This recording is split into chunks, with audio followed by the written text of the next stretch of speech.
Well, this is you. In the beehive, terms like free will, ambition, and independence are like garbage, meaningless. Your life, your future, your career, and even the time you will live depend on the type of egg you emerge from, and luck.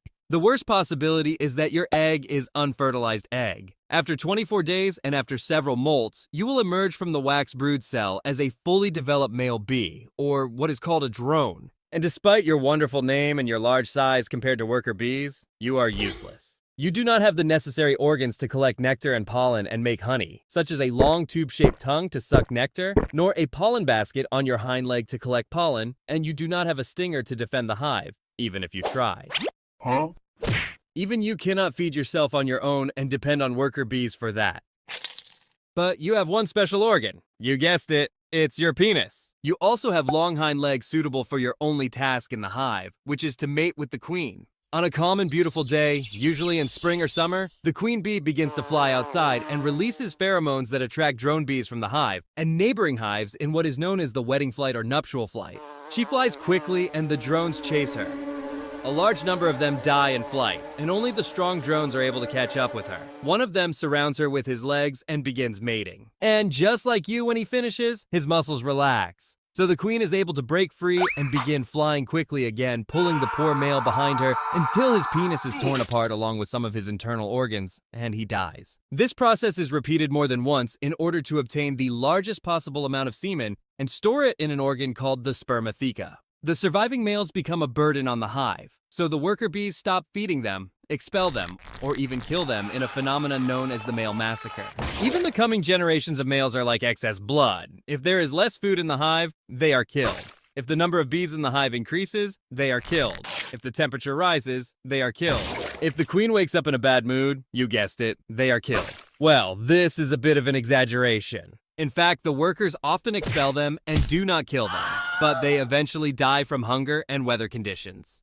But if you are lucky and your egg is fertilized egg and the mother queen bee happens to be old, or if the number of bees in the hive increases significantly, or she no longer exists for any reason, the worker bees transfer about 20 fertilized eggs to special cells called queen cells. And when they turn into larvae, they are fed exclusively with royal jelly, which is a food produced by the workers that is rich in protein and nutrients. This diet is the only thing that makes you a queen, and without it, you would be an ordinary worker bee. Royal jelly contributes to the queen's larger size, the complete development of her reproductive organs, and her ability to lay eggs and release pheromones. The first thing you will do after leaving the brood cell as a virgin queen is to kill and expel all the other candidates and even kill the queens that are not yet fully developed. After about 3 days, you emerge from the hive for the first and often the last time to perform the nuptial flight in which mating with the males takes place. After you successfully return from flying, the worker bees clean you of the male reproductive organs stuck inside you. And if the old queen is not present, you will start laying eggs directly. But if she is still there are several possibilities. The first possibility is that the old queen will take a swarm of worker bees and drones about a half of the hive and leave in order to establish a new hive in another place. This process is called swarming and does not occur unless the number of individuals in the hive is large enough to allow this, and the old queen is still able to lay eggs efficiently. The second possibility is that the queen is old and no longer able to lay eggs efficiently. So the workers launch a military coup against her and kill her by gathering around her and flapping their wings at high speeds, which raises the queen's temperature and cooks her alive. The third possibility is that if you are merciful, you will allow her to isolate herself in one of the corners of the hive and leave her until she dies a few days later because the workers will stop feeding her. After getting rid of the old queen, you begin to lay eggs and release pheromones with which you control the hive and prevent them from raising other queen bees and prevent the worker bees from forming fully developed ovaries and laying eggs. You continue to lay eggs at a rate of about 2,000 eggs per day, and you determine whether they are fertilized or unfertilized using the semen you keep in the spermatheca. You live from 3 to 5 years until your turn comes, as it was for the previous queen.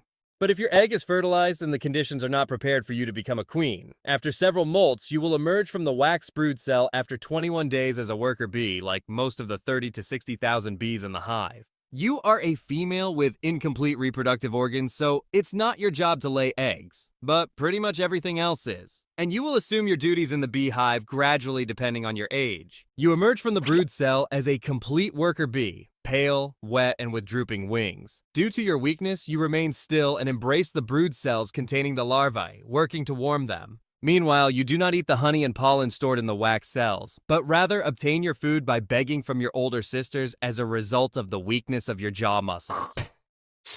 Well, it doesn't happen like that, but the older bee extends its tongue towards your tongue and a drop emerges from its crop and you lick it off. During this time, you also clean the cell from which you emerged so that it is ready for the queen to lay a new egg in it. But if the queen inspects the cell and does not like your work, you will be forced to repeat the cleaning again. You remain in this state for 3 days until your jaw muscles strengthen and you begin to depend on yourself for nutrition, as you devour large amounts of pollen and honey. On day 3 to day 12 of your life, you will be called the nurse bee, and you will know why now. On the 3rd to 5th day of your life, you begin to produce honey bread, which is a mixture of honey, pollen, and water, on which the large bee larvae that are more than 3 days old feed, except for the queen larvae, if any. On the 5th day of your life, your body begins to produce what is called royal jelly, which is what small larvae feed on from 1 to 3 days old, and queen larvae throughout the brood period, if any.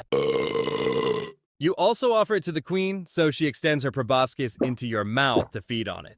You also take care of the queen, clean her, and care for her, and you unintentionally spread her pheromones through which she controls the hive. The pharyngeal glands that secrete royal jelly begin to gradually atrophy, and your rectum is filled with waste, so you begin to exit the hive for the first time. The purpose of your exit is to make short exploratory flights, where you fly in a circle around the hive until you identify the signs and the area surrounding you, and you also carry out the process of emptying the rectum outside the hive, as bees never defecate inside the hive. When the royal jelly glands dry up, you move from above the brood comb to the honeycomb adjacent to the entrance to the hive, where you meet the older workers returning from their visit to the flowers laden with nectar and pollen. You and the small workers take the nectar drop by drop and begin to transform it and produce honey through special enzymes that you possess in your mouth and your honey stomach. You hand the honey to another bee to store it in cells designated for storing honey, then she cools it and gets rid of the moisture in it with her wings. Then she closes the cell with wax to preserve it. Also, you store pollen grains in specially designated cells. When you reach 12 days old, you transform from a nurse bee into a construction worker. As a result of your previous conversion of nectar into honey, your body absorbs large amounts of sugars, and your wax glands, which are located on both sides of your abdomen from below, mature and develop. You begin to secrete wax in the form of husks, which you chew to soften and use to build and repair the honey and brood combs. When the wax glands dry up around the 18th day of your life, you move from construction work to cleaning and guarding.